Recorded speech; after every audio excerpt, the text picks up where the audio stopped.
എല്ലാവർക്കും നമസ്കാരം. ഇന്ന് നമ്മൾ വന്നിരിക്കുന്നത് പെസഹ അപ്പത്തിൻ്റെയും പാലിൻ്റെയും റെസിപ്പി ആയിട്ടാണ്. വീഡിയോയിലേക്ക് പോകുന്നതിന് മുൻപായിട്ട് നമ്മുടെ ചാനൽ നിങ്ങൾ ഇതുവരെ സബ്സ്ക്രൈബ് ചെയ്യാതെയാണ് കാണുന്നതെന്നുണ്ടെങ്കിൽ ഒന്ന് സബ്സ്ക്രൈബ് ചെയ്യാൻ മറക്കരുത്. അതോടൊപ്പം തന്നെ ലൈക്ക് ചെയ്യാനും ഷെയർ ചെയ്യാനും കമൻറ്റ് ചെയ്യാനും മറക്കരുത്. അപ്പോൾ പെസഹ അപ്പം ഉണ്ടാക്കാൻ വേണ്ടിയിട്ട് നമ്മൾ ഇവിടെ ആദ്യം തന്നെ ഒരു 1/4 കപ്പ് ഉഴുന്ന് ഒരു 2 മണിക്കൂർ നേരം കുതിർത്ത് എടുത്തിട്ടുണ്ട്. ഇത് മിക്സിയുടെ ജാറിലേക്ക് ഇട്ട് കൊടുത്തിട്ട് ഒരു 1/4 കപ്പ് വെള്ളം കൂടെ ഒഴിച്ചിട്ട് നന്നായിട്ടൊന്ന് അരച്ചെടുക്കണം. നല്ല പേസ്റ്റ് പോലെ തന്നെ ഒന്ന് അരച്ചെടുക്കുക. ഇത് നമ്മൾ അരച്ചപ്പം തന്നെ ഉണ്ടാക്കുന്ന ഒരു അപ്പമാണ്. അപ്പോൾ ഈ ഉഴുന്ന് നമുക്ക് നന്നായിട്ടൊന്ന് അരച്ചെടുക്കാം. ഇഡ്ഡലി മാവിൻ്റെയൊക്കെ ഒരു പരുവത്തിൽ നമ്മളിപ്പം ആ ഉഴുന്ന് അരച്ചെടുത്തിട്ടുണ്ട്. ഒരു പാത്രത്തിലേക്ക് മാറ്റുന്നുണ്ട്. ഇനി നമുക്ക് വേണ്ടത് തേങ്ങയാണ്. നമ്മളിവിടെ 1 കപ്പ് തേങ്ങ ചിരകിയതെടുത്തിട്ടുണ്ട്. അപ്പോൾ ഇത് മിക്സിയുടെ ജാറിലേക്ക് ഇട്ട് കൊടുക്കാം. തേങ്ങ നമ്മൾ അരയ്ക്കുമ്പോൾ ഒരുപാടങ്ങ് പേസ്റ്റ് പോലെ അരയ്ക്കേണ്ട, കുറച്ച് തരിതരിപ്പോട് വേണം അരച്ചെടുക്കാനായിട്ട്. ഇതിലേക്കൊരു 4-5 ചെറിയ ഉള്ളി, ഒരു വലിയ അല്ലി വെളുത്തുള്ളി 2ആയിട്ട് മുറിച്ചത്, 1 ടീസ്പൂൺ ജീരകം, അതായത് ചെറിയ ജീരകമാണ്, പിന്നെ ഒരു 1/4 കപ്പ് വെള്ളം കൂടെ ഒഴിച്ചിട്ട് ഇത് തരിതരിപ്പായിട്ടൊന്ന് അരച്ചെടുക്കണം. അപ്പോൾ ഇതുപോലെ ഒന്ന് അരച്ചെടുത്തിട്ടുണ്ട്. അപ്പോൾ ഇതും നമ്മൾ നേരത്തെ അരച്ച് വെച്ച ഉഴുന്നിലേക്ക് ഒന്ന് ചേർത്ത് കൊടുക്കാം. ഇനി ഇത് കൂടാതെ നമുക്ക് വേണ്ടത് അരിപ്പൊടിയാണ്. നമ്മളെടുത്തിരിക്കുന്നത് വറുത്ത അരിപ്പൊടിയാണ്. പാക്കറ്റിൽ കിട്ടുന്ന അപ്പം ഇടിയപ്പത്തിനൊക്കെ വേണ്ടിയിട്ടുള്ള വറുത്ത അരിപ്പൊടിയാണ്. നല്ല നൈസായിട്ടുള്ള അരിപ്പൊടിയാണ്.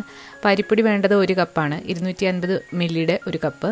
അത് മിക്സിയുടെ ജാറിലേക്ക് ഇട്ട് കൊടുക്കുക. ഇതിലേക്ക് ഒരു 1/4 കപ്പ് മുതൽ 1/2 കപ്പ് വരെ വെള്ളം ഒഴിച്ചിട്ട് നന്നായിട്ടൊന്ന് അരച്ചെടുക്കാം. നമ്മളിതുവരെ ഇതിൽ ഉപ്പൊന്നും ചേർത്തിട്ടില്ല. ഒരു നുള്ളു ഉപ്പും കൂടെ ചേർത്ത് കൊടുക്കാം. ഇനി അരച്ച അരിപ്പൊടി മാവും കൂടെ ചേർത്തിട്ട് നന്നായിട്ടൊന്ന് മിക്സ് ചെയ്തെടുക്കാം. കുറച്ചൊരു കുറുകിയ മാവാണ്, ഒരു ഇഡ്ഡലി മാവിൻ്റെ പരുവത്തിലുള്ള മാവാണ്. ഇനി നമുക്ക് ഇതെല്ലാം പ്ലേറ്റിൽ ഒഴിച്ചിട്ട് ആവി കയറ്റിയെടുക്കണം. വലിയ പ്ലേറ്റ് ആണെന്നുണ്ടെങ്കിൽ ഒരു വലിയ പ്ലേറ്റ് എടുത്താൽ മതി. എൻ്റെ കയ്യിൽ വലിയ പ്ലേറ്റ് ഇല്ലായിരുന്നു, അതുകൊണ്ട് നമ്മൾ 4 തട്ടാണ് എടുത്തിരിക്കുന്നത്. ഇതിൽ കുറച്ച് വെളിച്ചെണ്ണ ഒന്ന് തടവി കൊടുക്കാം. എന്നിട്ട് നമുക്ക് ആവി കയറ്റിയെടുക്കാം. വെളിച്ചെണ്ണയോ നെയ്യോ ചേർക്കാം. വെളിച്ചെണ്ണ ഒഴിക്കുമ്പോഴാണ് ഒന്നുകൂടെ നല്ല ടേസ്റ്റ്. ഇത് തട്ടിഡിൽ ഉണ്ടാക്കുന്ന ഒരു തട്ടാണ്. അപ്പോൾ ഇത് തന്നെ വേണമെന്നില്ല, സാധാരണ നമ്മുടെ സ്റ്റീൽ പ്ലേറ്റ് എടുത്താലും മതി. അപ്പോൾ എല്ലാം ഇതുപോലെ ഒഴിച്ചു കൊടുത്തിട്ട് നമുക്ക് ആവി കയറ്റിയെടുക്കാം. ഞാനിപ്പോൾ ആവി കയറ്റിയെടുക്കുന്നത് കുക്കറിലാണ്. കുക്കറിലോ ഇഡ്ഡലി തട്ടിലോ വെച്ചിട്ട് ആവി കയറ്റിയെടുക്കാം. കുക്കറിൽ കുറച്ച് വെള്ളം ഒഴിച്ചിട്ട് നന്നായിട്ട് ചൂടായി വന്നപ്പോൾ ഈ തട്ട് ഇതിൽ ഇറക്കി വെച്ചിട്ട് ഒരു 15 മുതൽ 20 മിനിറ്റ് വരെ ഇത് നമുക്കൊന്ന് ആവി കയറ്റിയെടുക്കാം.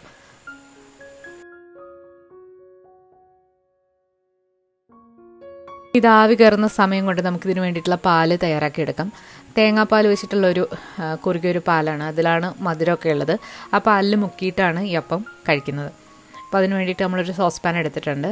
ഇതിലേക്ക് നമുക്ക് ഇനി ചേർക്കാൻ പോകുന്നത് ശർക്കരയാണ്. ശർക്കര ഉണ്ട ശർക്കരയാണെന്നുണ്ടെങ്കിൽ നന്നായിട്ട് ചീയെടുക്കുക. നമ്മളിവിടെ പൊടി ശർക്കരയാണ് ചേർക്കുന്നത്. 1 കപ്പ് ശർക്കരയാണ് എടുത്തിരിക്കുന്നത്. ഈ ശർക്കരയുടെ അളവ് നിങ്ങൾക്ക് തീരുമാനിക്കാം. നിങ്ങളുടെ മധുരം അനുസരിച്ചിട്ട് കൂട്ടുകയോ കുറയ്ക്കുകയോ ചെയ്യാവുന്നതാണ്. ഇതൊരു മീഡിയം മധുരത്തിലാണ് നമ്മൾ ചെയ്തെടുത്തിരിക്കുന്നത്. ഇതിലേക്കൊരു 1/4 കപ്പ് വെള്ളം കൂടെ ഒഴിച്ചിട്ട് ശർക്കര നന്നായിട്ടൊന്ന് ഉരുക്കിയെടുക്കണം. അഴുക്കൊക്കെ ഉള്ള ശർക്കരയാണെന്നുണ്ടെങ്കിൽ ഇതൊന്ന് തിളപ്പിച്ചതിന് ശേഷം നന്നായിട്ട് അരിച്ചിട്ട് വേണം എടുക്കാനായിട്ട്. ഇത് ഒട്ടും തന്നെ അഴുക്കില്ലാത്ത ശർക്കരയാണ്. അപ്പോൾ നന്നായിട്ടൊന്ന് തിള വന്നു കഴിഞ്ഞാൽ നമുക്കിനി ചേർക്കാൻ പോകുന്നത് തേങ്ങയുടെ 2ാം പാലാണ്. അതായത് കട്ടി കുറഞ്ഞ തേങ്ങാപ്പാൽ ചേർക്കണം. അപ്പം നമ്മൾ അപ്പം എത്രയാണോ ഉണ്ടാക്കുന്നത് അതിനനുസരിച്ചിട്ട് നമുക്ക് തേങ്ങാപ്പാൽ എടുക്കാം. നമ്മളിവിടെ 3 കപ്പ് തേങ്ങാപ്പാലാണ് എടുത്തിരിക്കുന്നത്. വളരെ കട്ടി കുറഞ്ഞ തേങ്ങാപ്പാലാണ്. അപ്പോൾ തേങ്ങാപ്പാൽ ഇതിലേക്ക് ചേർക്കാം.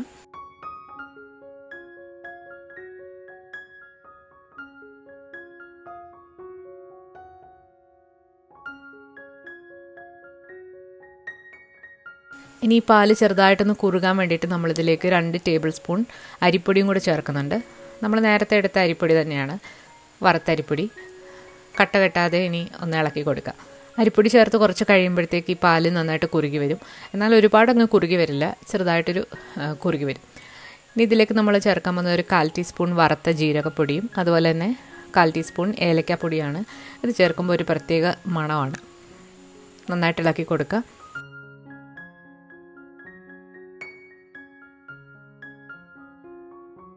ഇനി ഇതിലേക്ക് ടേസ്റ്റൊക്കെ ഒന്ന് ബാലൻസ് ചെയ്യാൻ വേണ്ടിയിട്ട് നമ്മൾ 1 നുള്ളു ഉപ്പും കൂടെ ചേർക്കുന്നുണ്ട്. അപ്പോൾ ഈ പാല് ചെറുതായിട്ടൊന്ന് കുറുകി നന്നായിട്ട് തിളച്ച് വന്നിട്ടുണ്ട്. ഇനി തീ ഒന്ന് കുറച്ച് വെച്ചതിന് ശേഷം നമുക്കിതിലേക്ക് ഒരു 1/4 കപ്പ് നല്ല കട്ടിയുള്ള തേങ്ങാപ്പാലും കൂടെ ചേർത്തിട്ട് മിക്സ് ചെയ്തിട്ട് തീ ഓഫ് ചെയ്യാം. അപ്പോൾ പെസഹ അപ്പത്തിൻ്റെ കൂടെ കഴിക്കുന്ന പാലും ഇവിടെ റെഡി ആയിട്ടുണ്ട്. പിന്നെ ഇതെങ്ങനെയാണ് സെർവ് ചെയ്യുന്നത് നോക്കാം. ഇത് നമ്മൾ അരച്ചപ്പം തന്നെ ഉണ്ടാക്കുന്നത് കൊണ്ട് നമ്മുടെ വട്ടയപ്പം പോലെ അങ്ങനെ ഫെർമെൻ്റ് ആയിട്ട് വരില്ല. നിങ്ങൾക്ക് വേണമെന്നുണ്ടെങ്കിൽ ഉഴുന്നും ഇതൊക്കെ അരച്ചിട്ട് കുറച്ച് നേരം ഫെർമെൻ്റ് ആവാൻ വെച്ചിട്ടും തയ്യാറാക്കാവുന്നതാണ്.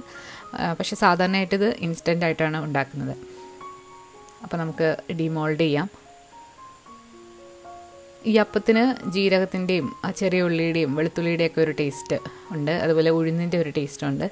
അപ്പോൾ എല്ലാ അപ്പവും ഒന്ന് അടുക്കി വെച്ച് കൊടുത്തിട്ട് പാലും കൂടി നമ്മളൊരു കപ്പിലായിട്ട് വെക്കുന്നുണ്ട്. അപ്പോൾ ഈ അപ്പം ഈ പാലിൽ മുക്കിയിട്ടാണ് കഴിക്കുന്നത്. അപ്പോൾ ഇന്നത്തെ ഈ പെസഹ അപ്പത്തിൻ്റെ റെസിപ്പി നിങ്ങൾക്ക് എല്ലാവർക്കും ഇഷ്ടമായിട്ടുണ്ടെങ്കിൽ തീർച്ചയായിട്ടും ട്രൈ ചെയ്ത് നോക്കിയിട്ട് നിങ്ങളുടെ അഭിപ്രായങ്ങൾ അറിയിക്കുക. കൂടുതൽ റെസിപ്പീസ് നമ്മൾ വരും ദിവസങ്ങളിൽ അപ്ലോഡ് ചെയ്യുന്നതാണ്. അപ്പോൾ എല്ലാവരും മറക്കാതെ കാണുക. പുതിയൊരു വീഡിയോ ആയിട്ട് വീണ്ടും കാണാം. താങ്ക്